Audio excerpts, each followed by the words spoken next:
Ladies and gentlemen, boys and girls, children of all ages, welcome to Sox on Tap. Tony, my first reaction is just fuck yes, let's go. Sox versus Detroit. That's where it all starts. It all starts taking care of business in-house in the Central Division. That's right, I'm a meatball. You got to bring that top button swag, baby. It is always great to beat the Cubs. And I'm a homer, so I always say they're gonna. Dallas Keuchel, Lancelin got some beards that you should be afraid of. What everybody said when he gets out there, it's me versus the other guy, and I'm going to beat him. So I just love that mentality. It's cool and fucking tough. Steve, would you say that Tony is mad online? I would definitely say that. The White Sox winner.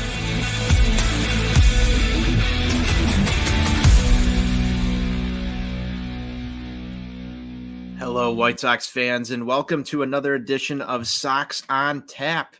Tonight, I am once again joined by NWI Steve and Sean Roberts. Boys, we are just a few days away from White Sox baseball. It's time to talk predictions. It's time to talk about a little bit of White Sox news.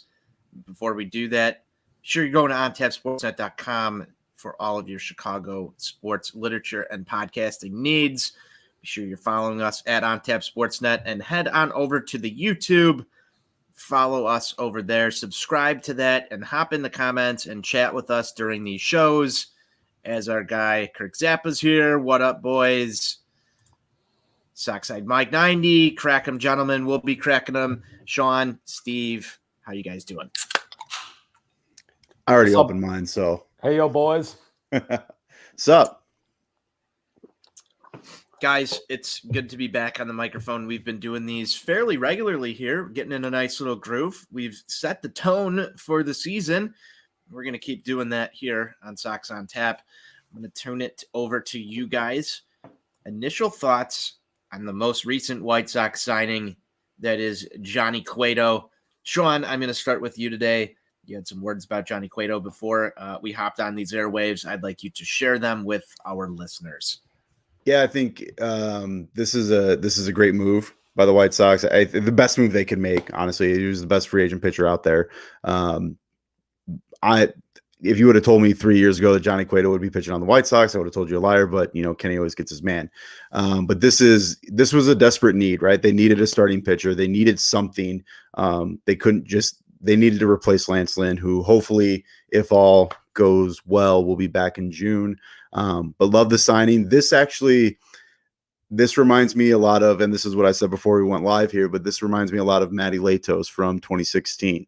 A better version, God willing, than Matt Latos. But this is, I think, Johnny Cueto's t-shirt jersey, worthy. I think that this might be a t-shirt jersey, Johnny Cueto. Basically, I mean, I echo a lot of Sean's sentiments. I mean, they had to do something here. They obviously have a significant deficit in the starting rotation right now, and there's not really a lot of options out there. He's breathing. He has a pulse. He has an arm attached to his body that has been used to throw a baseball. So that's where we're at. Yeah. Steve, you seem less enthused about the Johnny Cueto signing than my guy Sean here. I'm just the one thing that will really up my enthusiasm level is if he does get up here to Chicago, will he bring his horse with him? If he brings the horse, that is going to change the calculus. I'm going to be honest with you. Will the horse make it to lot B? Yeah. If the horse makes it to lot B, all right. If that horse if he's riding that horse down 35th Street under the viaduct into lot B, I'm all in then. Okay, so poll question here. Poll question. Who makes it to lot B first? Johnny Cueto's horse or me? I'm taking Sean Roberts on that. I'm taking Sean Roberts on that right away. We're just coming right out of the chute with the hard-hitting stuff. Damn. Nice. Here we go. We're not messing around. We're setting the tone. We're setting the tone. It's season preview. Come on. Man. Yeah, Sean. You know what, Sean? I believe in you, so I'm gonna have to take you on this one. I appreciate that. It'd be if Johnny Cueto's horse starts showing up. I don't know if things are going really well or if things are going really shitty. It might be a nice marketing promotion for it. I could see if this was 2017, 2018, meet Johnny Cueto's horse in Lot B. Like Kids Sunday half off parking. Take a little ride. Yeah, Johnny Cueto, pony Ride your rides. ride your horse to the park day. Instead of run the bases, kids get to ride Johnny Cueto's horse. But no, Johnny Cueto is here, guys. He's going to start down in AAA. Get some work in. I don't know the last time. I haven't seen Johnny Cueto, throw a baseball in just a little bit here. So I'm assuming he was doing some off-season training while he's working up to a deal. But he's going to start down in AAA. How fast are we going to see Johnny Cueto? I would assume it's probably going to take him at least a month to get ramped up. So I would He's think had to be doing something though, right? Yeah, but I just think that you just can't simulate in-game action actually going out there and trying to attack hitters. You can be throwing it, at your barn in the Dominican or whatever else he's doing out there, or even, throwing in one of these pitching labs, somewhere in Arizona or whatever. It's just not the same as getting the juices flowing, getting that adrenaline going, in-game situation, trying to get guys out. I think Johnny Cueto's process depends on what the White Sox are getting out of Dallas Keuchel, Michael Kopech, hell, throw Dylan Cease. I think it all depends on how this rotation is handling these innings, because he's going to have to come up and he's going to have to eat innings, right? Like he's going to have to go 4 or 5. And if this rotation or this staff can take care of that, I think you can take your time with them. I think if you're 3 weeks in and Dallas Keuchel's going 2 innings, Ronaldo Lopez is doing old Lopez stuff, then you might see it sped up a little bit, because they're going to go, listen, we got to get someone here, someone fresh, someone that can eat some innings. Can you give us 4? Right? I think that depends a little bit on it too. Yeah, I definitely think that this is going to depend on how this rotation looks 1 to 2 times through. Now, is Johnny Cueto going to be better than Reynaldo Lopez, Velasquez, whoever you have filling in those innings for you off the bat? I mean, I just wrote an article today over at OnTapSports.com. Who's going to get the ball during the home opener, boys? Because you've got Lucas Giolito, Dylan Cease, Michael Kopech slated in Detroit. This is something that I want to talk about real quick here. And then you've got Dallas Keuchel, who Tony La Russa said is going to be that 5th guy. He's not getting the ball at the home opener. You're Tony La Russa here. Who are you giving the ball to? Steve, I'll start with you. I think it's got to be Ronaldo Lopez. I mean, he's a guy, he's been here with this organization since 2017. Showed, some flashes of improved stuff last season. And I mean, let's be real. Vince Velasquez is a scrap heap signing that's been in the organization for like 3 weeks now. So to me, that just screams Ronaldo Lopez is going to be the guy there. And it might be a piggyback situation that they utilize. Tony doesn't like to use that term, but that's kind of where my initial thought process is on what we're going to see for the 12th.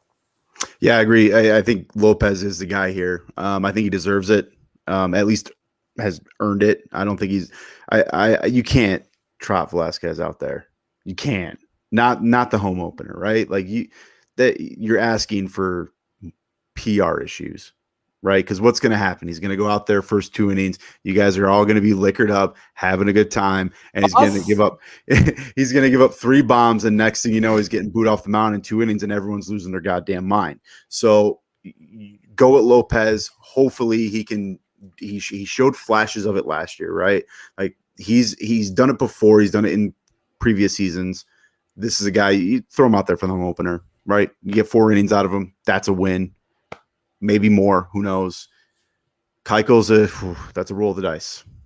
So is this first home series just bound for disaster? As we're looking ahead, as the season preview show here on Sox on Tap, we're looking at this first series for the White Sox, because I'm right back there the next day to potentially watch Dallas Keuchel go 2 innings. Is this set up for disaster? Why am I already feeling this way, guys? I think console me here. For this series to go well, this is bound for disaster. For the home negative Nani on the set. He's not on the for the home opening series. I think for it to go well, you're gonna see games, at least 2 of them, right? You're gonna see 2 of them. You're gonna have to win these games 7-4. 10-8. Like those are going to be where the offense has to show up. They have to. And I think that's not just something for the first series, because It's going to be, you get after that, Tampa Bay is coming in that following weekend there. So this is something that I was looking at the schedule here, and I know we'll probably dig a little deeper into this.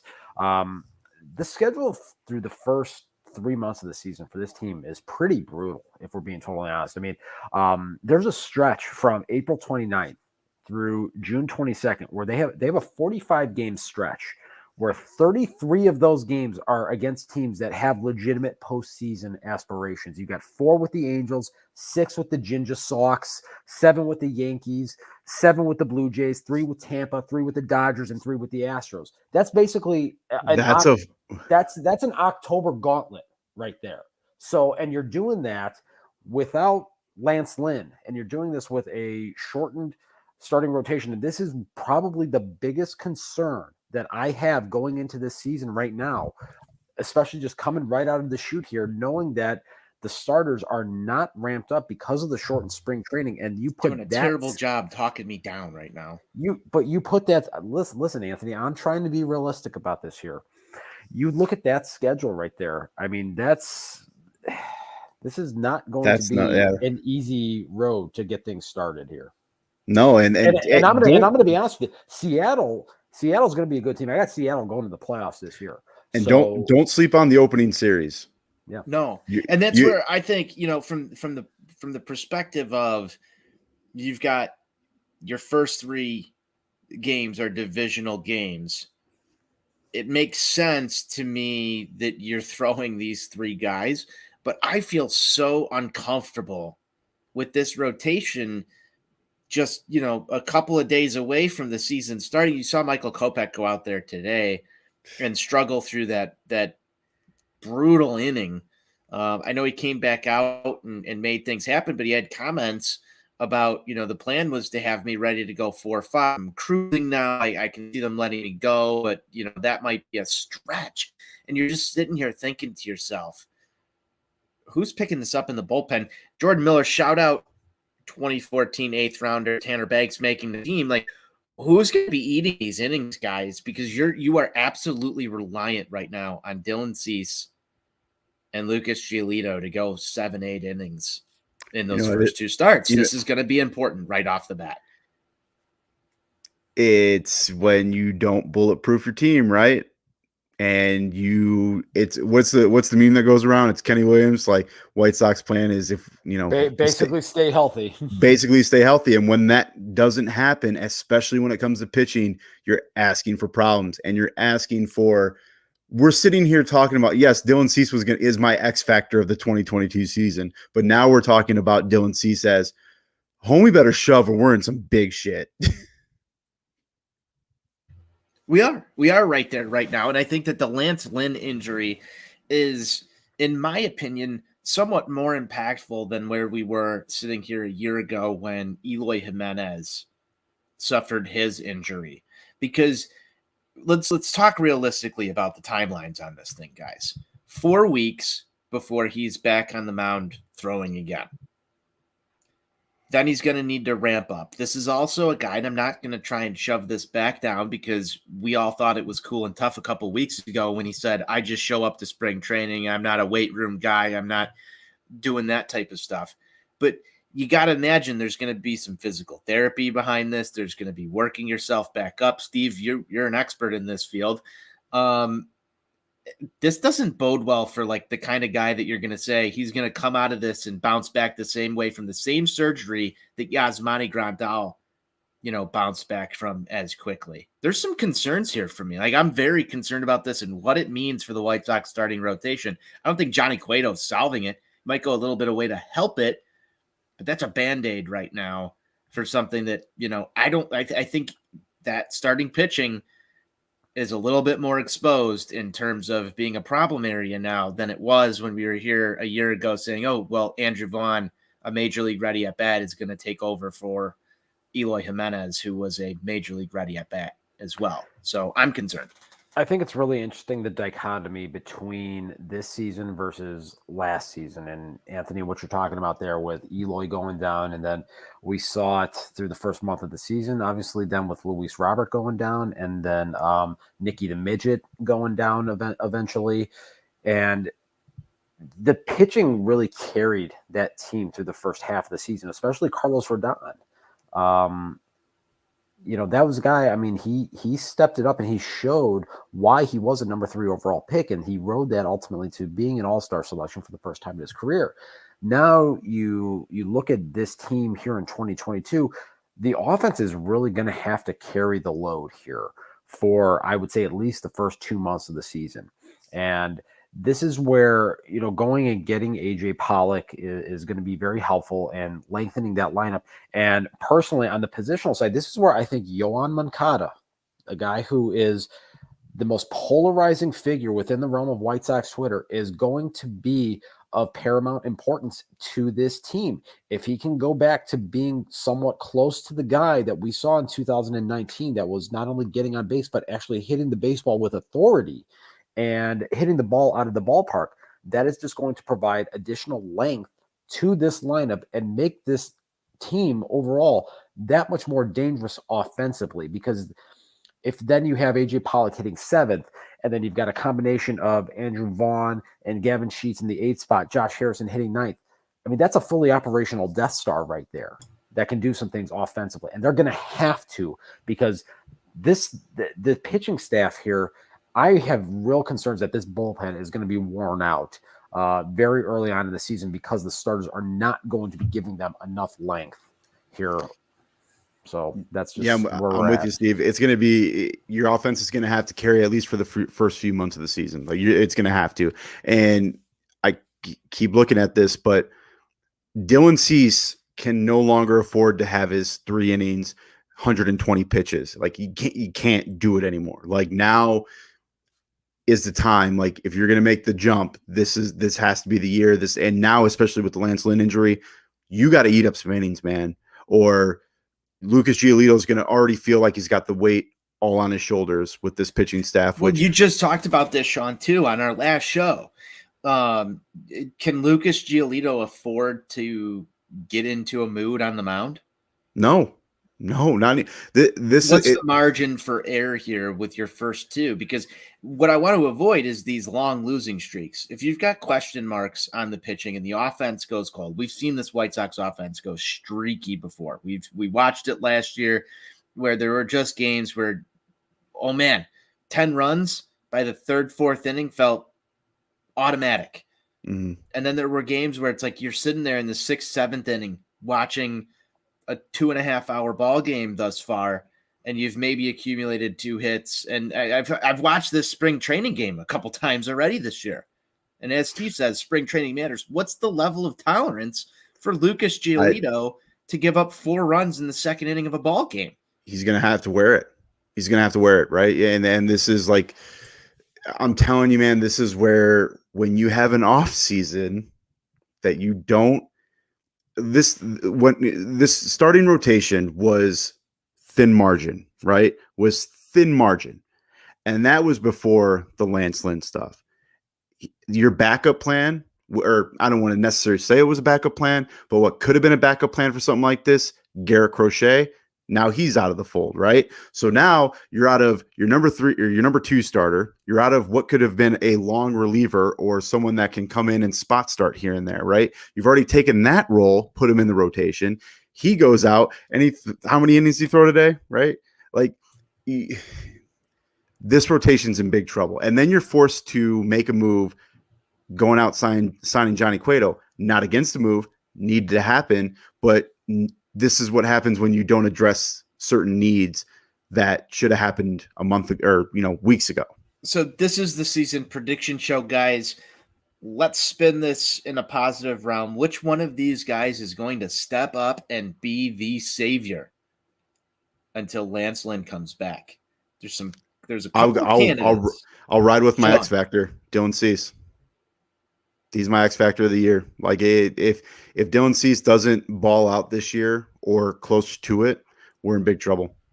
I'm looking more unsung hero, but Dylan Cease kind of goes with that one. Steve, what do you got? If we're talking on the pitching side of it here, I'm gonna have to say it's gonna need to be Ronaldo Lopez. I Yeah. mean, it's just that simple. I mean, because I have no faith whatsoever in Diamond Dallas Keuchel. I have no faith in Vince Velasquez. I need Ronaldo Lopez to go out there for 4 to 6 weeks and, be the guy that he was the first 2 months of the 2018 season when everybody thought, okay, hey, we got a top of the rotation arm here. And then it just all kind of fell apart. I need that guy to come back. Go and grab that spot. Yeah, we're getting some good ones in the comments here. Jordan Miller, Kyle Crick. He looked fucking vicious today. I like that one from Jordan Miller here. Kyle Crick, unsung hero of the White Sox rotation this season. Or not even rotation, just pitching. But it'll depend on how Tony La Russa kind of works his way through this. You could see a reliever jump up and give you a couple of innings through this thing. I'm going to say Michael Kopech, boys. I think if there's a name out there who has the competitor in him that can go get some shit done, Michael Kopech's that guy who's going to step up in the rotation and be that surprise to this. He was built for this. This is his chance. I like the Reynaldo Lopez pick. Sockside Mike was in on it with NWI Steve, but I'm going Michael Kopech, guys. I want to see him earn it right here because this is a big chance for him. And I think if you're him right now, like you've got to be chomping at the bit to go prove yourself. And see, there's a differentiator for me. I think Lopez is the guy that is going to have to ultimately step up because we know Kopech is going to be in the starting rotation here. And I have Kopech actually. He is my X factor on the pitching side of it here for a variety of different reasons, just because he needs to take that next jump and he needs to be a guy in the starting rotation that can give them 120, 125 innings this season and have quality in there as well. The other thing about it too, and why he's going to be so important for this team is like you talked about earlier, Tony, we can't have these starts here where he's going out there and he's, getting taken out in the second, third inning. And then all of a sudden now you're taxing the bullpen even more. He's going to have to go out there and be able to consistently give this team 12 to 15 outs at least to be able to take some of that burden off of the bullpen. I mean, I'm going to beat this point home for the first 2 months of the season. I already know it. The starters have to find some way to give this team length.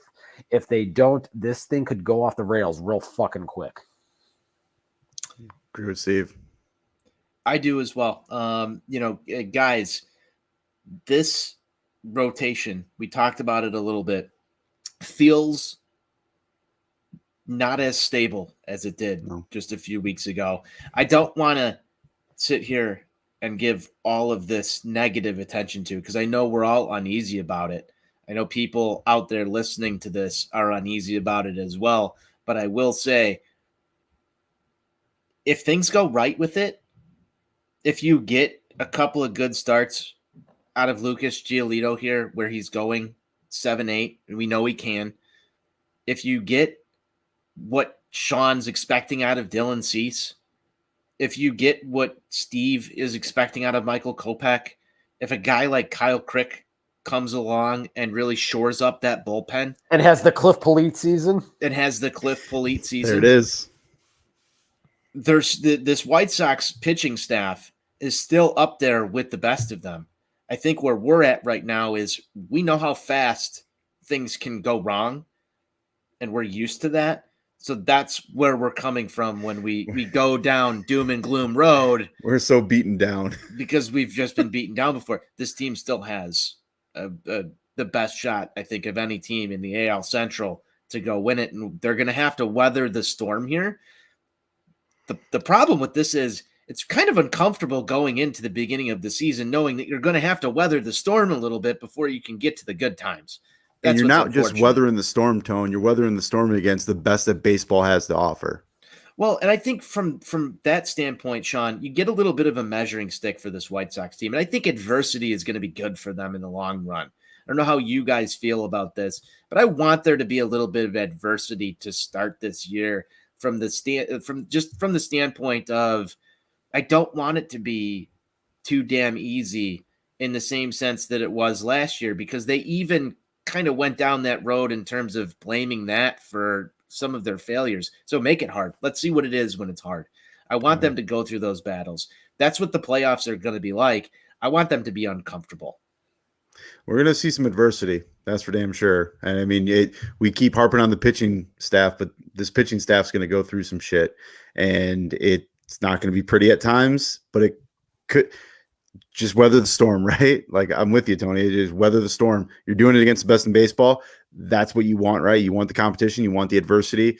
And I think it's going to give Rick Hahn a real clear image of what may need to be added, what needs to be subtracted, because it's not like you're just playing the Guardians, right? The 30 million pay. You're not playing the A's, right? Which one of us is going to screw up?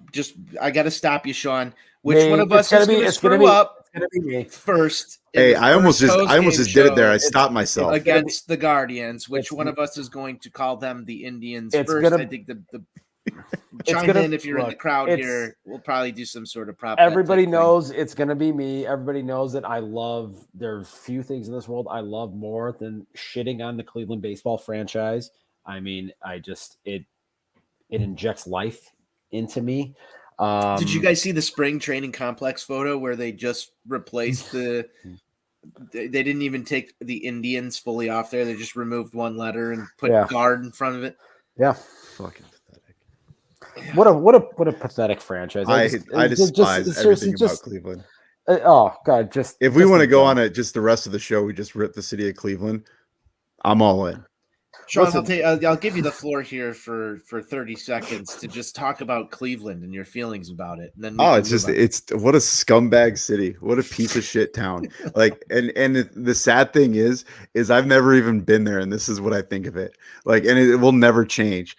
The video and the press conference of Joakim Noah back in the day, like that's it. Right? That's all you need to fucking know. And I despise Cleveland. I think it's just growing up watching the Sox play the Indians, right? Like the Manny Ramirez and Jim Thome and Omar Vizquel days and those assholes.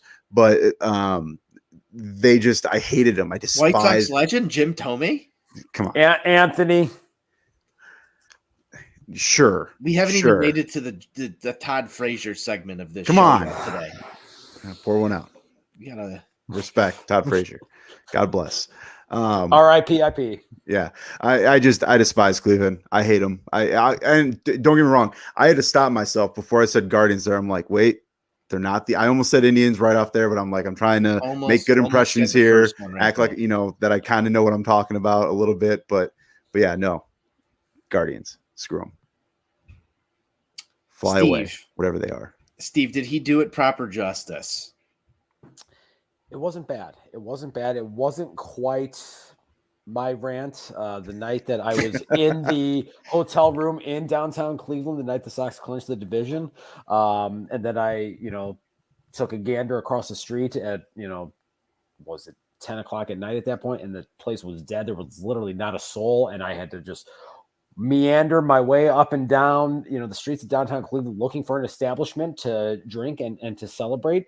I mean, this little cow town. You couldn't even find a place to celebrate with a couple 2-tree drinks. It took some time, but I sent you the photo. There literally was not a soul on the street at 10 o'clock at night. I mean, the place. I mean, it's an absolute embarrassment. I mean, literally, just take it, fire it all off into the sun. The place is a joke. They should just contract the state of Ohio from the union. It's useless. It's disgusting. Get rid of it. We're done. And we haven't even moved on to Detroit yet. We'll see what happens when we get there. But I like these Sox. I got a special tweet lined up for Friday morning. The Sox on tap, trash the opponent's city there. That's how I've done it on Four Feathers when we talk about the city of Nashville. But that's they don't have a baseball team yet, so that's good. Guys, in terms of the White Sox offense, I wanna flip this to some ultra positive stuff that we've got going on here. I personally think that the White Sox have one of the deepest lineups in baseball right now, especially after the AJ Pollock trade. Guys, in terms of lineups that you've seen in your lifetime, and it doesn't matter how Tony La Russa constructs this thing, even if somebody's got a day off, I really think 5 days out of the week, you are going to have a powerhouse lineup that an opposing pitcher is going to be fearful of facing. And I think that that's important for us as White Sox fans to look at and realize, damn, this is something special here, especially when you look at these names in just such beautiful calligraphy that get posted to Twitter every day. Give me some thoughts on how sexy this White Sox lineup is. Yeah, it's extremely sexy. I think 1 through 7. I mean, you're looking at an explosive offense, and an offense that's we're gonna rely on to carry this team for a while. And I think they do have the firepower to do that. I think the AJ Pollock trade that put it over the edge, right? I think this was a good enough offense, or it was a good offense prior to the trade. I think this adds it. I think the last time we spoke, adds length, right? That's what Steve said. It adds length to the lineup, and that's what you need. And then you're able to, okay, Gavin Sheets can come in and put him in a spot. You can put Leori in a spot. You can add guys, give days off. You added depth to your lineup, right? So the offense is going to click. It's going to be fine. It's going to have to carry this team, and hopefully we get lucky where the pitching staff every now and then can put a little streak together. But the offense is going to be the big deal. They are the show this year. Last year, I think it was more heavily on the pitching because of all the injuries on the offensive side. I think this year it's all on the offense is a show, right? And they're going to have to carry the pitching staff. I think the roles are reversed this year. Anthony, let me ask you a question. I've heard some rumors on Twitter.com that you indeed like fireworks. Can you hashtag confirm? You're stealing a little segment that I was going to ask you in just a little bit, but yes, Steve, I'll go off script here and say that I can actually hashtag confirm that I fucking love fireworks. Well, Anthony, I think that you are in luck this year because I got a hunch that you are going to see a lot of them this season. It would not surprise me if this White Sox team sets a franchise record for home runs over the course of a season. And we were talking about this before we went live. I think there's a real legitimate chance that this team could score 900 runs this year. I mean, that's how much I believe in this offense, and I think that they are really going to hit. Obviously, April can be a little challenging playing at the corner of 35th and Shields, especially some of those night games. Can be a little tough in there, and given some of the competition that is going to be coming in here, could be a little bit challenging there, but when the weather turns, when we get to Memorial Day and onward, I think this place is going to be a fucking launching pad over the summer. And Jerry, I don't know if he has budgeted enough in the fireworks department there, but I'll be watching. I will be watching. I know you will be. I will be watching. Sometimes I'd like to count the amount of fireworks that go off for each home run. And I do know when Jerry is skimping on the fireworks. So I will be watching. Make sure you hold him accountable for that. Thank you, Sean. Thank you. I do. That's the one thing we'll do on this podcast. We will hold Jerry accountable on the amount of fireworks. 900 runs, Steve. What do you think is going to be the catalyst of this? Should that all, come into play? You can probably account for at least 100 Jose Abreu RBIs, but you're going to need a lot more production. Oh, you just made a certain member of White Sox Twitter lose it right there when you just, mentioned RBIs right there. There's probably like 30 or 40 of them that are ready to come at my Twitter account for bringing up RBIs on this show, but we'll continue forward. Old man yells at cloud. I just think that there's a lot of balance to this lineup. And like I talked about at the outset here, if Yoan Moncada can go back to being similar to the guy that Sox on Mike, I love it. I've got to bring this one up. I've wanted the White Sox to sign a deal with Crazy Kaplan's for so goddamn long.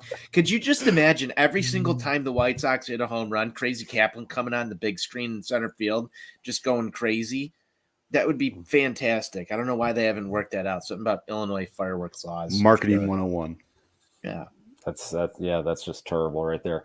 But as I was saying there, there's just a lot of balance to this lineup. And if Yohan Moncada can go back to being the guy that he was in 2019, being able to provide both the on-base skills and actually being able to produce power, which is something that has obviously been a very hot button issue this offseason, given a lot of the discourse on twitter.com here. I think that if you get a fully healthy Eloy Jimenez here, I think he's going to drop 40 home runs this year. And I think that Luis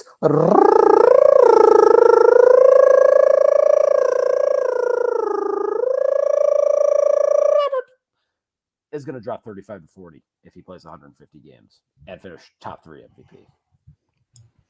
Luis Robert MVP. So I just, man, there's a question that just came into the comments, and we'll get to it on the season prediction show here in just a minute. From another good one from Sox side, Mike. We'll get to that, Mike, in just a second here. But I think in terms of offense, guys, you're gonna need one of those guys to just have an absolute breakout season, whether it be Luis Robert, whether it be Eloy Jimenez, whether it be Yohan Moncada. Which one of those guys are you most worried about not achieving that of those three? Yohan Moncada. Yeah, it's a loaded question. Sean's just, for those who are listening, objection, Your Honor, leading the witness. Yeah, very, very slowly raising the microphone. Yohan Moncada. Elaborate for me, Sean. I love Yohan Moncada. I've loved him since the Sox acquired him. I love the swag. I love all that stuff. Can we talk about, like, as White Sox fans, before we go in to, like, saying anything negative about Yohan Moncada, there's always the precedent of, like, I love Yohan Moncada.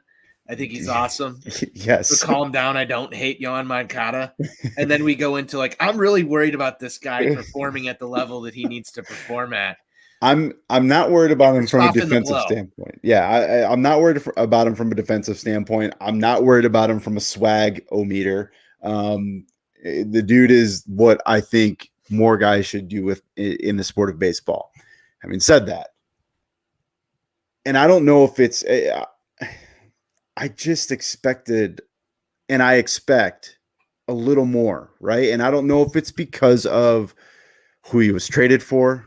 Right, we all have a soft spot for Chris Sale, and he was the key player in that trade. And he comes in with all the expectations, gets the standing ovation at his first at bat, has a really good 2019, the COVID stuff in 2020, starts making music, put out a music video. Everyone was all about it, and then you get just. I'm trying not to hate on the guy, right? Like I'm trying not to hate on the offensive numbers. You pre-qualified it for everyone, Sean, because I know what's going to happen, right? I'm going to start having all these stats that I've never even heard of before get thrown at me of why he's an irreplaceable player, and that's all well and good. And I again love Yohan Moncada, phenomenal addition on the team. I need a little bit more. I need a little bit more out of him. I need some more home runs. I need fireworks for Tony from Yohan Moncada, right? Like, that's what I need. I need some more gaps hit. And damn it, if I see him slide into another base and get up and the training staff comes out and they check on him and they're like, are you good? And then he stays in, like, it's every time. Seriously, I want listeners to count this year. How many times there is a timeout in a game after a slide or a diving play. Because I guarantee in the first month, you'll see at least 2. There's probably going to be more. I take the over on that. But again, and I'm trying not to hate on him. I think it's just we expect something a little bit more from White Sox fans, right? Like, there's just something about him that I don't know. I need more. I need more home runs. I need more hits. You can send me all the wins above replacements or whatever the nonsense stats that whatever. Sure. I need more from him. I'm so happy on this show right now. Steve, but like seriously, like this is a guy that you're I want Steve to chime in on this because he looks biting. He wants it. He wants peace. No, look, I'm very much in agreement that I want more out of Yohan Moncada. The fact of the matter is, you can be a good player and still want more as a fan out of. There's nothing said wrong player. with that. Well, you wrote this. Yeah, You wrote this last season. yeah. I This mean, is it's why just, this is why I'm so happy, is because I think this is a very healthy discussion to have as White Sox fans before we go into this season. Because every year is a perennial year where Moncada could be an MVP. I've heard it about Luis Robert as well. I've heard this about Eloy Jimenez. Oh my God, he can hit 45 home runs and just be this. I'm waiting for one of these things to happen. As a White Sox fan right now, I'm waiting for one of these things to happen. That's what it is, because we were not only sold when he was traded here that this is a face of the franchise type player, like that, Yohan Moncada is the future, right? And then every single year, and you get on twitter.com and all these things, and there's all these arguments, where does it become where Yohan Moncada's in the last year of his deal and you're trading a guy like Craig Kimbrell for a Yohan Moncada, just like reversed around? Because you go look at like AJ Pollock, and I don't know. You take the national perspective of what these guys are and what their value is on the open market. I wonder what Yohan Moncada would go for on the open market if he has another year like he did last year, this year. What is he worth next year? What do the White Sox actually have? I'll leave this one for Steve. I mean, I feel like you're probably looking at a guy that's maybe a $10 to $12 million player, because he does still do some things very well. I mean, he was still a top 10 on base guy. Then why are we treating him sometimes like he's Mike fucking Trout? It's $1 million question, Tony. I think the problem is that there is a sizable portion of the fan base that does look and lean too heavily just on the data side of it. And I've long said that, there's got to be a blend of the two. And Moncada has really been kind of the poster child for me of guys that, okay, you can talk about the ones above replacement level, but it feels like empty calories. Something's missing. Something's missing. All right. It feels like empty calories, to be honest with you. Like I said, there are things that he does well. Getting on base at a 375 clip is extremely important. And that is something that is very helpful to a team scoring runs. And they have a guy like that at the top of the order that is providing you quality defense. Now, he's not Matt Chapman. He's not Nolan Arenado over there, but he is he's a good defensive third baseman that gets on base a lot. But the fact of the matter is that he goes through these stretches where things just look so bad at the plate, and his approach just kind of gets away from him. He has this passivity to him that makes it tough to watch, and he unfortunately still far too often will carry that into the field with him and have it impact him defensively at inopportune moments. That's one of the things that really needs to be cleaned up. When we see these flashes, though, on the flip side of it, where he's hitting the ball with authority and he's being aggressive in the batter's box and getting himself into hitters counts 2-0, 3-1 and looking to impact the baseball, you see this guy that could be a top 10 player in the league, but you just don't see that level of consistency. And I think that's where the frustration comes from with a lot of people, because you see it in there. It just isn't there with enough regularity. It's not there enough. Yep. I've written about this. Steve, you've written about this. If you want our thoughts, head on over to ontapsportsnet.com. Check out our White Sox section. Maybe we'll tweet some of those articles beneath the tweet when this episode comes out tomorrow in podcast version. Guys, I don't want to drag on the Yohan Moncada conversation too long, because I'm sure we're going to have this exact same discussion multiple times this year. When he starts 2 for 18 with 9 strikeouts, and yes, exactly, and that's because this has all been propagated by everybody that has access to the internet. every single time we do Thanks, this, Al Gore. every single time we do yeah, exactly. If you take the internet away, we're not even having this discussion right now in front of everybody who's listening. We're probably having it via text message. What are we expecting out of Yoan Moncada this year? You know, like I've been down this road a couple of times. Yoan Moncada is always a hot topic. He will continue to be a hot topic. I think the only person that can solve this debate is Yoan Moncada himself. The spring wasn't good. Steve, he did not set the tone, in my opinion. But I'll give him the chance to turn around as soon as we start Come on, Yoan. baseball. Yeah. Come let's on, go. baby. Prove us wrong. And this is where we're going to go talk massive, down about Yoan Moncada and what can go wrong. And he's going to start like on a hot streak. And he's going to look like assholes. Yeah, we're going to look like assholes. And they'll be naming burgers after him on the south side of Chicago like they were for Yerman last year. Hey, you know what? I hope he makes us look like assholes because that means something's going well, right? Yes. I'm pulling for you, Moncada. I'll wear the t-shirt jersey. I got it folded in my closet. Guys, home run leader for the White Sox this year. Let's go to some quick round questions. Home run leader for the White Sox this year. We'll go in the rotation of Sean, Steve, and then I'll give mine. Home run leader for the White Sox. Eloy Jimenez. Prediction. Eloy Jimenez. I think he's. I'll put him over 42. Steve. You stole my exact numbers, goddammit. All right, well then, just to be contrarian, I'll say Eloy is gonna hit 39. I like it. Did I really take 42? No, I swear to God. Wow, I didn't have Eloy even in the 40s there. I'm going to go Jose Abreu and say 37. Go a little conservative on it. 37. That's not conservative. That's not conservative. That's aggressive. High. No, I know that. But I'm saying that there's going to be time where Eloy is spent on the IL. That's just my prediction. Tony's setting the tone. Set the tone.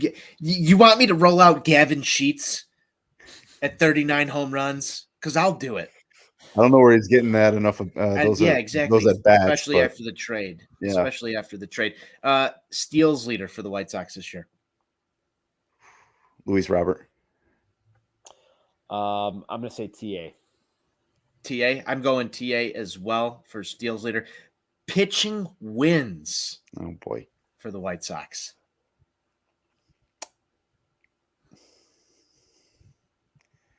Oh, this is tough.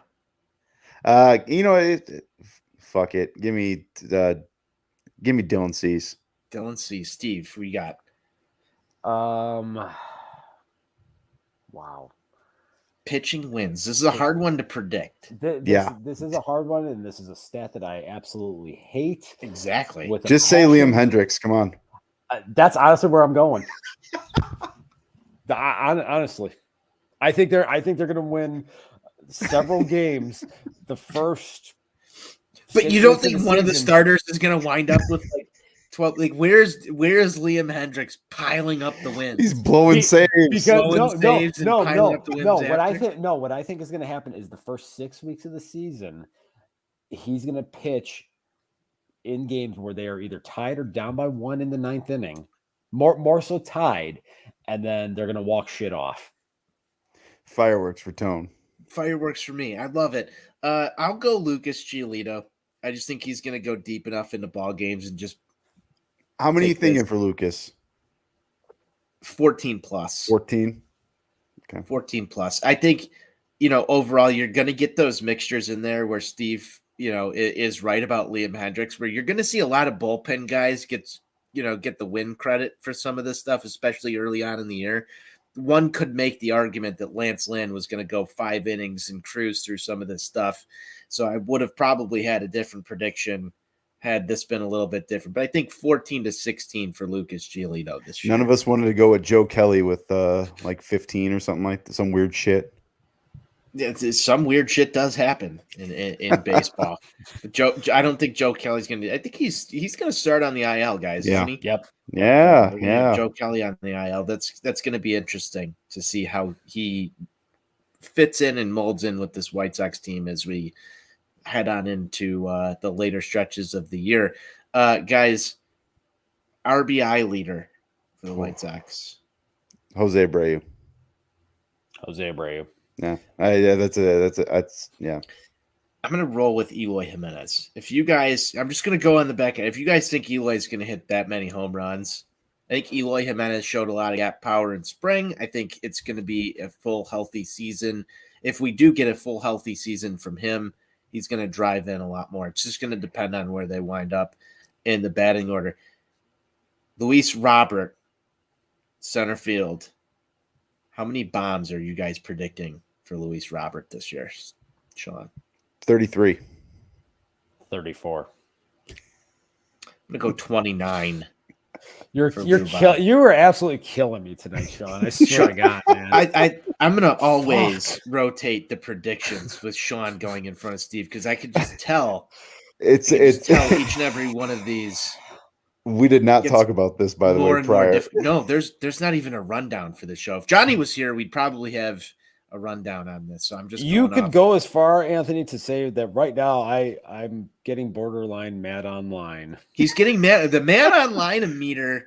I apologize. Is rising. I apologize. We'll go to Steve. We'll go to Steve first with the next one here. Over under on Liam Hendricks blown saves at 5. I'm going to take the under. Sean, you're taking the under as well? No, taking the over. You're taking the over? I'm going to take the over with Sean here. I think we're going to see a couple of ball games that he's going to get into some trouble here. And not necessarily lose, but I think you're going to run into things where he might come in and I don't know. I'm going to go the over because I just think they're going to really, really be relying on him a lot. They are, and I would not be shocked. And I don't know if you're going with this question. I wouldn't be shocked if Liam Hendricks saves 50 games this year. I wouldn't be shocked. No, he is going to be out there a lot. Mm-hmm. Like we almost might run into Liam Hendricks fatigue. I don't know if that's a possible thing, but homie's going to be out there. If they got any sort of a lead, he's coming in. 13 wins and 50 saves. Look at that. Look at that little nugget. That's a lot. It's a lot there, Steve. Save that for October. Sox on Tap personnel TV appearances. Over under set at 3 for the year. Now, remember last year, Johnny Nani was in a commercial for the White Sox. Steve and I were both seen on the Field of Dreams game. So over under set at 3 for Sox on Tap personnel TV appearances. We also had a tailgate that was featured on national TV as well last year. That puts it at 3 confirmed Sox on Tap personnel TV appearances. What do you guys have? Steve, I'll go to you first. I'm going to take actually 4. We had 4 because you were at the clincher. That's true. Yeah. I'm taking the over. I think we're building a brand here. I think we've got a lot of positive momentum. I think we're going to set the tone early and often. Does Des Moines television count? We're talking the actual broadcast. Oh, but okay. Sean, you can blow that out of the water on Des Moines television. I'm sure. No, I think over. I listen. I didn't want to sign on for this for some rinky-dink operation. I think that you guys can carry the torch out there as far as television appearances. We got to get Sean a TV appearance this year somehow, some way. We'll work on that, guys. Beers consumed in Lot B during Sox on Tap tailgates. Let's set the over/under at 800. Over. Steve. Over. I'm gonna have to go over because I really, outside of seeing pictures and videos on Twitter.com, I'm gonna have to go over. I mean, I've seen Buzz slide into mud and whatever nonsense, slamming trash cans and all that fun stuff. I'll go over. So Sockside Mike chimes in, said that we're going on the over there. Beer Garden Jim 801 tailgate. We'll try and set an official number at some point here, or some sort of counter. Maybe I'll put Johnny Nani on that. Just to keep a tally. It What might be a job for that would South. be. But what a job for Southside Ron. He's in accounting. He can count the beers that we drink. Southside Ron. Shout out Southside Ron from Cubs on Tap, the biggest Sox fan you know. Guys, that's it for the quick lightning round. Let's get into the final part of this. What do we ultimately think the White Sox are going to do this season? Sean, I want your prediction on total wins and where this team is ultimately going to wind up. Steve, I'll go to you after that. Tony, I think we're gonna see a team that wins about 93 games. I think 93 is where I can see them. Now, I know I'm going on a limb a little bit because you think starting pitching and all that, but I think 93. And I do think this team makes it to the World Series. There's too much here. And there's too many people that know a hell of a lot more in the sport of baseball, that follow the game more than I do, that are putting the White Sox in the same area. And so I'm gonna ride with the Sox in World Series. And I don't want to be a homer. You know damn well if I didn't think this team could make it. That's Buzz's, shtick right there. Right. But if I didn't think this team could make it, I would flat out say, listen, divisional series and they're fucking done. But I do think this team makes it to the World Series. Do you want a prediction if they win it? I don't know. I mean, fuck it. They win the whole thing. Tim Anderson. Steve, what do we got? Wow. I feel like I am channeling negative Nani here. Don't get up for the letdown. I think that, unfortunately, the starting pitching issues that they're going to see early on in the season are going to have major ramifications come October. And I think ultimately this team backslides. I think they win the division at 88-74, and they get bounced out in the first round for a third consecutive year. That was a very negative Nani take there, Steve. I don't like bringing the energy down. I don't like bringing the energy down. I don't like the fact that you told me that this team was going to hit, a franchise record amount of home runs. I want fireworks deep into October, early November. I want a parade with fireworks. Sean, I'm going to ride with you. I think this team's going to win around 92 games, just a little bit under. I think you came in at 93 or 94. 93. 93. I think this team's going to win around 92 games. I think you're going to see this team really hit its stride sometime around mid-July into early August. You get through that gauntlet, you weather the storm. I'm expecting Rick Hahn to be very aggressive at this trade deadline. And I think that this team is going to go out there and compete for a World Series title. You've seen the first round exit the last 2 years. I said it on the last show. They know when they need to show up. At that point, theoretically, you should have a very healthy front end of this rotation with Lance Lynn.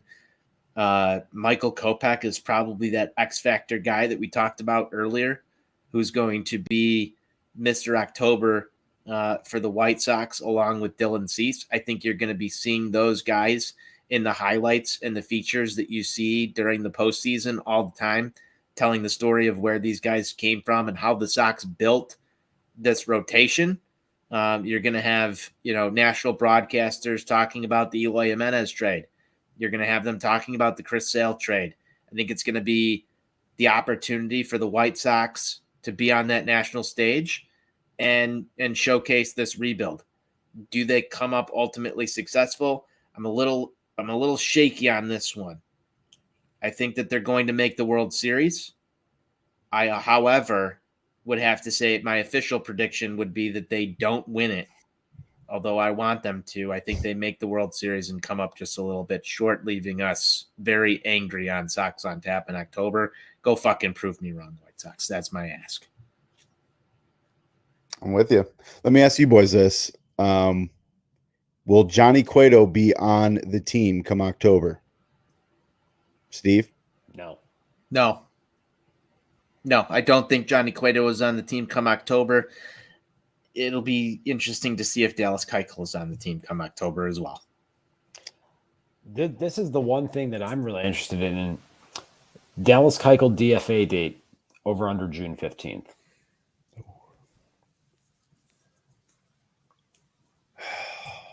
I'll go You're over. like right on the date, Steve. And if that happens, we'll go back to this very moment. I'll go post it on the internet. And I'll take it a step further. When Lance Lynn is ready to come off the IL, does he take Dallas's roster spot? And that was where I was going there. I'll take the over because I don't think Lance will be back until middle of June. So I'll take the over. But I do think that's what'll do it. Unless Dallas goes out and proves us all wrong, right? Like, let's say he goes out the first 2 months, wins a couple ball games, he's going 5 innings, maybe giving up 1 or 2 runs. I don't see that happening. I think anytime he takes the rubber, it's going to be our offense better show the F up and give some fireworks for Tony. But I do think that's when it'll happen, is when Lance Lynn's ready to come back. Gavin Sheets over under 15 home runs this season, boys. I'm going to take the under.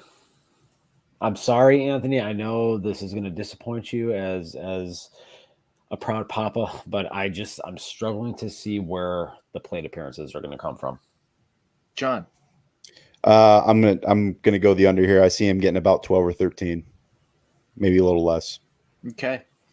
Be interesting to see. I mean, last year's at bats 11. I'm also going to take the under on this one myself. Very sadly, guys. I think if you didn't make the AJ Pollock move, I would have been probably graced with at least 17 Gavin Sheets bombs, which is what I originally had him pegged for this season. I'm trying to think if I've got any other last minute ones here. Over under on the amount of rainouts where fans are let into the ballpark for over an hour before the game is called. Over. Whatever the number is, over. I was going to go with 4. Over. You guys deal with this a hell of a lot more than me. I just find out on my television, so I'll go over because you guys. I don't know. Yeah, over. We'll go over. Okay. Yeah, we'll probably be subject to quite a few of those. Guys, I don't have anything else here unless you do. I just wanted to celebrate Todd Frazier. You're right. We didn't celebrate Todd Frazier yet. So let's celebrate Todd Frazier and the 2016 White Sox here for just a little bit. For those who are still listening, Todd Frazier announced his retirement today. Guys, very sad day. White Sox legend Todd Frazier, 2016 White Sox. You guys know the story. What a great season that was. I don't know a single player that Hawk left the booth during an actual broadcast to go check on. I don't know. I don't think Frank Thomas ever got that treatment. I don't either. Todd Frazier, the most special White Sox player of all time. Steve, you've got to just be eaten up by this right now. Todd Frazier's retirement, just knowing what he meant to this ball club. How are you feeling today, man? I mean, it's been hard to get through this show, I've got to say. I'm gonna have to ask for privacy during this time. This is a very traumatic experience for me. This is something that I'm grieving right now. It's a process, and I'm just gonna ask for space right now during this time while I try to collect myself. Thank you. How do you think Hawk's doing right now? Well, I'm sure Hawk is over in Granger turning some Smirnoff into piss. We'll get Hawk on the broadcast. He's on a golf course somewhere. Get Hawk on the broadcast right here. The Hawk Harrelson bobblehead. He's God bless that man. Here. But guys, Todd Frazier, White Sox legend. Let's talk about that play. The third baseman we always wanted, right? Where he was the third baseman we always wanted. Outside after Joe Creedy, third base was the big hole. But finally got him. Where were you when Todd Frazier smashed his face into some seats when Hawk left to check on Todd, Sean? I was working. I was working and was following along, and then got on the old twitter.com, and all the tweets were, Hawk Harrelson just left the booth to go check on Todd Frazier. And then it only took a little bit longer for the audio to get out with Stone Pony there. in down in Texas, and I just checked on him. I think he's gonna be okay. I was working from home that day, watching the game on my couch, and I remember seeing it happen and saying, Todd Frazier just broke his face. This is great. Because they were the night before, I don't know if you remember, this was the infamous 6-run lead in the 8th inning when they were 23-10. Hashtag never forget. And then that next day, Todd breaks his face, and the rest is history, as they say. And then was it like a month later, Memorial Day happened down in Kansas City? Oh God, I don't even. just gross. Yeah, let's not. A couple weeks later, then James Shields is traded to the White Sox, and everything was downhill after Todd Frazier broke his face. God, Hawk knew something that we didn't. It's terrible. Last question before we got out of here. What is Tony going to do with no Budweisers in the stadium? We're still working on a plan on that, Mike. I haven't quite figured that one out yet. Not happy about it. Might have to wear my Budweiser cowboy hat to every game in protest. We'll figure it out. But I'm not happy about the beer moves. I know today was media day for the White Sox, and they get that out of here, Sean. He's got time for that. I'll let you and Buzz do the rest of the shows together, and you guys can drink all of that water that you want to. But Sox side, Mike, I don't know, man. Find a way to sneak me some Budweisers into the park, please. I've got to figure this out. Guys, suggestions for how Tony's going to drink alcohol at White Sox games this year. Lot B. Yeah, I mean, I think that's probably the answer. I personally miss the good old days when you used to be able to smuggle in 4 or 5 beers at a time underneath a jersey, back before the metal detectors and before the pat downs. 22-year-old Steve used to really, really have some fun with that. It's going to be a rough year for me. It's going to be a rough few years for me trying to figure out what to drink at the ballpark. I'm open to suggestions. Anthony, you might have to turn into a hard liquor guy. I might. We'll figure it out. We'll figure it out as the year goes along. Dangerous game. Figure it out. Might just eat a lot of Dippin' Dots. Family man. Yeah. Dippin' Dots, funnel cakes. I might just start eating. I mean, listen, I might just start eating all the stuff. I don't know if you guys saw some of the new food selections that came out this year, but this pretzel wrapped brat. Yes. Now, I'm more of a hot dog guy. It's well documented. Steve, when we went to the Field of Dreams game, and I wanted to ask you about this, you did the apple pie hot dog. Are we going to get the pretzel wrapped brat review? Yeah. On day one from Sox on Tap for the people. Yeah, absolutely. 100% I'll do it. I mean, it's also been very well documented. You put a pretzel in front of me and I will devour that shit. Longtime pretzel guy here. And then also just really psyched to see them increase the pierogi selection at the ballpark this year. So, that's just good quality stuff right there. So are we getting a pierogi review? Oh, of course. As well. Okay. Of course. All right. So Steve's going to be on the food this season. Yeah. For Sox so diet starts mid-October. Was that I saw a Blue Moon brat with like an orange mustard sauce or something on it. Okay. Yeah. It's going to be an interesting contrast. Oh boy. Malort bombs. Justin, don't even come in here with that nonsense. I'm going to die. So real quick, kill me here. Real quick. In Lot B, it's going to be on site, Jim. So we have the heater is back. Sean, go ahead. We have this bar right down the street from me here in Des Moines, right? It's called 85 Bar. It's a bunch of Bears fans, right? They named it after the 85 Bears. Go figure. Anyway, you go down there, they sell like Chicago dogs, all this stuff. They try to make it a big Chicago bar. Well, they have Malort there, right? And my girlfriend, who's from Kansas, I'm like, hey, you got to do a Malort shot. It's kind of like this honorary deal. Like you got to do one. But I didn't sell it, right? Like I was like, listen, this is going to suck. You're not going to like it. This is going to be one of the worst things you ever experience and taste. She refuses to do one. What happens next? How do I handle You got to this? sneak it the way that I did for P-Knowles at one of the 108 events. I just got to buy it, right? And then just like, you Yeah, got to do just this. and then Yeah, you you just just buy it and send it to the table, like anonymously, and send yourself a different shot. It kind of looks like, I don't know, dude, some JMO or something like that. It makes me want to throw up yeah. just thinking about it. But then you pat the patron on the back and say, "Congratulations, welcome to Chicago." Yeah, and then Noted. you just tell her it's something different. That's what you got to do here in this situation.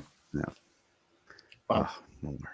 The old switcheroo, as they like to They've call got Malort shots at the park now, don't they? I thought I saw something. I don't know the answer to that. I thought I saw something. I don't know. But guys, I did see that margaritas are now in play in the center field area. That's a thing. Steve, you're gonna get down on a margarita? I'm not a huge, Saturday afternoon. I'm not a huge margarita guy, but maybe a couple 2-3 times I'll partake. During the course of the season, diversify my drinking portfolio. Now, what happens if we get buzzed on the margaritas? Fourth inning buzz after a lot beat tailgate. Well, hey, man. bird drink is going to be in full effect. Yeah, get buzz some margaritas.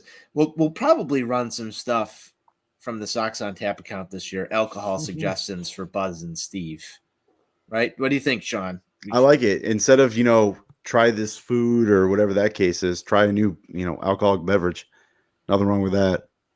I'm a big fan of the vodka lemonades that they've got out in center field. That can turn an afternoon real quick. It can turn an afternoon real quick, but it can also turn an afternoon real fun real quick. That's right. But they've got the full bars now out in right field. And up in the 300 level out in left field, you can go get yourself a premium cocktail out there. Full liquor bar. Are you threatening me with a good time, Anthony? Is that what you're doing right now? I think so, Steve. I think so. Okay. You guys are going to need these alcoholic beverages when the trainer comes out to see Yohan Moncada for the third time in a week. Oh, God. Ooh. I should probably stop. Oh, boy.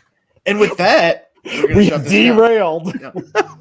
Guys, we'll have some fun here. I'm looking forward to the post game shows that we're going to run this season. It's going to be a really good time talking about this White Sox team. We'll hit you guys, the listeners, with any time Yohan Moncada needs the trainer out, or we just didn't get enough innings out of a White Sox starting pitcher, and what that's going to mean for you when you're watching the next game. These are things we talk about during the game. That's what we're going to talk about on here. Any final thoughts before we embark on this journey that is the 2022 White Sox season? What you're hopeful to see, what you're going to be excited for throughout the year. Guys, last little round table before we get out of here. What are you looking forward to in 2022? For me, Friday, it's almost here. You have to do one thing. You have to set the tone. Right away, right out of the chute.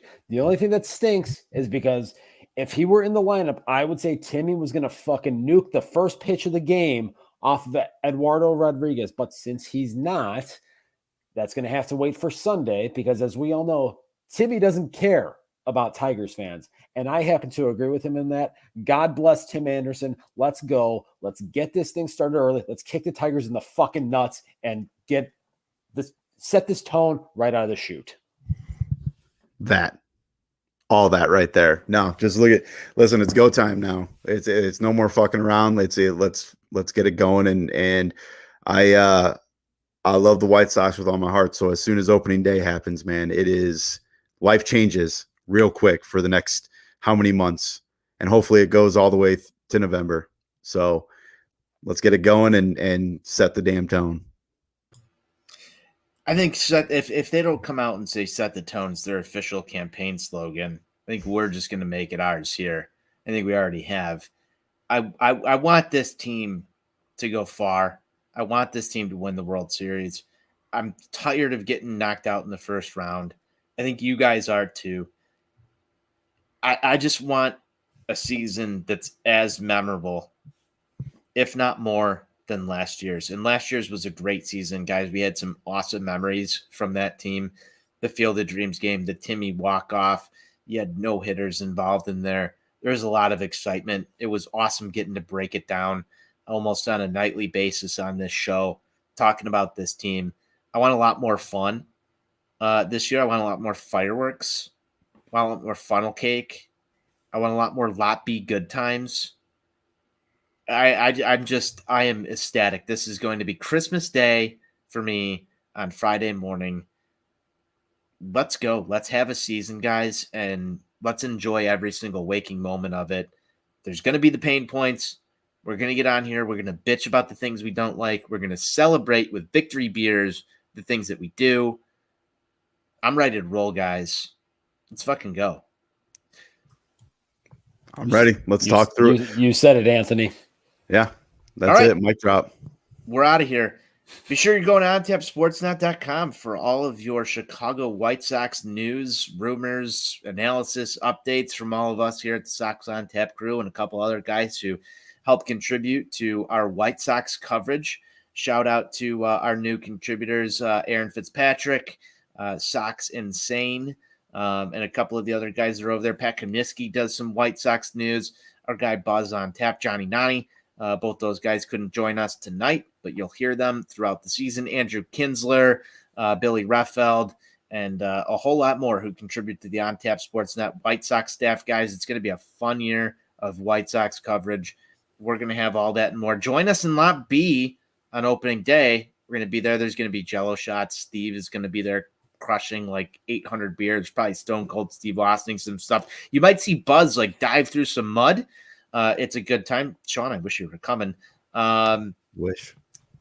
And all that and more. We'll be out there in July. Anthony, Sean will be there. Steve, you got something to say? Yeah. Listen, I'm going to need you to go out there and set the tone next Tuesday for the home opener. I'm going to need you to make sure you've got a good, reliable babysitter so that you and the wife and everybody else can get out there bright and early so we can smash some beers. Because look, you've set some lofty goals for us as a unit here this year to go out 800. Yeah, so I'm going to need you to make some contribute. If I can use hockey parlance here right now, little four feathers tie-in right there.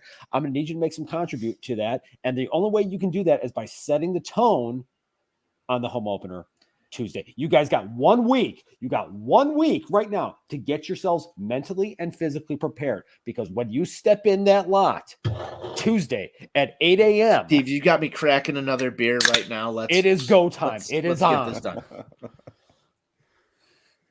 We'll get it done. Thanks for all that tuned into this show. Come on board for what's going to be a fun White Sox season of post-game shows, as well as extended shows. Beer Garden Gym, hashtag set the tone.